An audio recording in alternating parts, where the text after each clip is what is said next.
प्रणाम, नमस्कार। Welcome to यूजोम लाइफ साइंस। यूजोम जीवन विज्ञान में आपका स्वागत है। आज का विषय है मन कभी भी नहीं भटकता। तो भटकता है क्या, यह हम आज की वीडियो में देखेंगे। हम जानते हैं कल्पद्रुम विज्ञान, मन कभी भी नहीं भटकता। मन, बुद्धि, चित्त, अहंकार, इसमें जो भटकता है वह है चित्त, कॉन्शियसनेस। पहले हम नौ प्रकृति के बारे में जानेंगे कि हमारी व्यक्तिगत नौ प्रकृति कौन सी है। यह जो नौ प्रकृति है, इसमें से अंतःकरण के 4 भाग है। आपको मैंने बताया था कि एक नोट बनाना है, तो इस नोट में एक हेडिंग देना है कि मैं और मेरा अंतःकरण। यह जो आपने नोट बनाई है, इसमें मेरे साथ साथ आपको लिखते जाना है, because it is applied science. यह डे टू डे लाइफ में लागू करने का विज्ञान है। तो जो भी मैं यहाँ पे विज्ञान दे रहा हूँ उसको आपको नोट करना है। आपके व्यक्तिगत कल्पद्रुम के आधार पर इसको समझना है। 5 + 1 + 1 + 1 + 1 = 9। ये जो कल्पद्रुम सिंबल बताया गया है, इस सिंबल में आपको आपके कल्पद्रुम को देखना है, या तो उसको विजुलाइज करना है, उसको आधार बनाना है। इसमें लिखा है मेरा मन, मेरी बुद्धि, मेरा चित्त, मेरा अहंकार, मैं I1, मैं I2। तो ये जो 9 प्रकृति है उसमें अंतःकरण के 4 भाग है। इसमें मन, बुद्धि, चित्त और अहंकार। तो जो बाहर भटकता है वह मन नहीं है, वह चित्त है, कॉन्शियसनेस। 9 प्रकृति में अंतःकरण के 4 भाग के सिवा जो 5 है वह पंच महाभूत है। पृथ्वी, जल, अग्नि, वायु और आकाश। यह 9 प्रकृति है, वो हमारी व्यक्तिगत प्रकृति है, मूलभूत प्रकृति है। इसके अलावा भी बहुत सारे तत्व होते हैं जिसके बारे में हम भविष्य में चर्चा करेंगे। लेकिन आज के विषय के अनुसंधान में जो हमें जानना है वह यह है कि मन कभी भी नहीं भटकता, जो भटकता है वह है चित्त।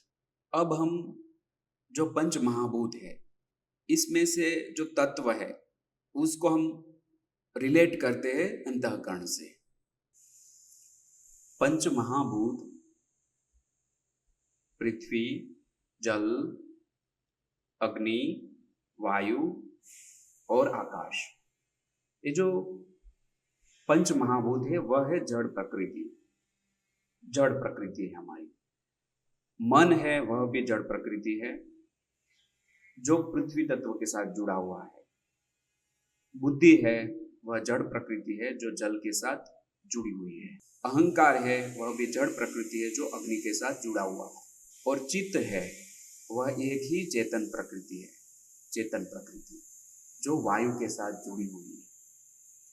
चेतन प्रकृति होने के कारण चित्त से वो भटकता है, जबकि मन है वह जड़ प्रकृति है, वह भटकती नहीं है, स्थिर है। मन एक ग्रंथि है जिसमें से विचार उत्पन्न होते ही रहते हैं, लेकिन कभी कभी हम कोई भी कार्य करते हैं, अभ्यास करते हैं, तब जो बाहर चला जाता है अंतःकरण वह है चित्त। जैसे कि आप पढ़ रहे हैं, आपका फिजिकल बॉडी यहाँ पर है और आपका अंतःकरण कहीं और है, वह है चित्त। चित्त वहां पर गया।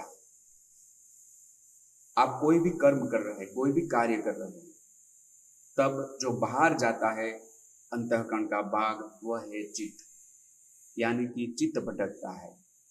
योग में इसलिए कहा गया है चित्त वृत्ति निरोधः, यानी कि हमारी चित्त वृत्ति है वो बहुत ही भटकती रहती है, उसका निरोध करके उसको अपने लक्ष्य की ओर लगाना चाहिए। तो चित्त जो है वह भटकता है, चित्त है वह चेतन प्रकृति है। चित्त वृत्ति के रूप में भटकता है, इसलिए हमें हमारे लक्ष्यों को प्राप्त करने के लिए चित्त को लक्ष्य पर स्थापित करना होगा। इसके लिए आपको उपयोगी होगा कल्पद्रुम विज्ञान टूल, जो आपके व्यक्तिगत उपयोग के लिए आप बनवा सकते हैं।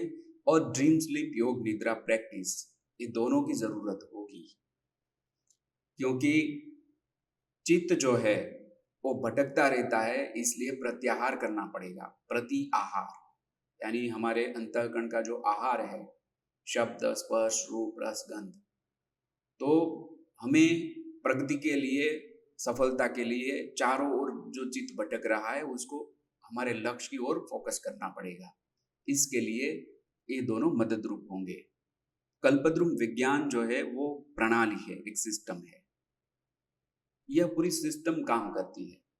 सिर्फ ज्ञान यदि आपने प्राप्त कर लिया, विज्ञान प्राप्त कर लिया, लेकिन उसको लागू करने के लिए सिस्टम नहीं होगी, प्रणाली नहीं होगी, तो कैसे लागू करेंगे?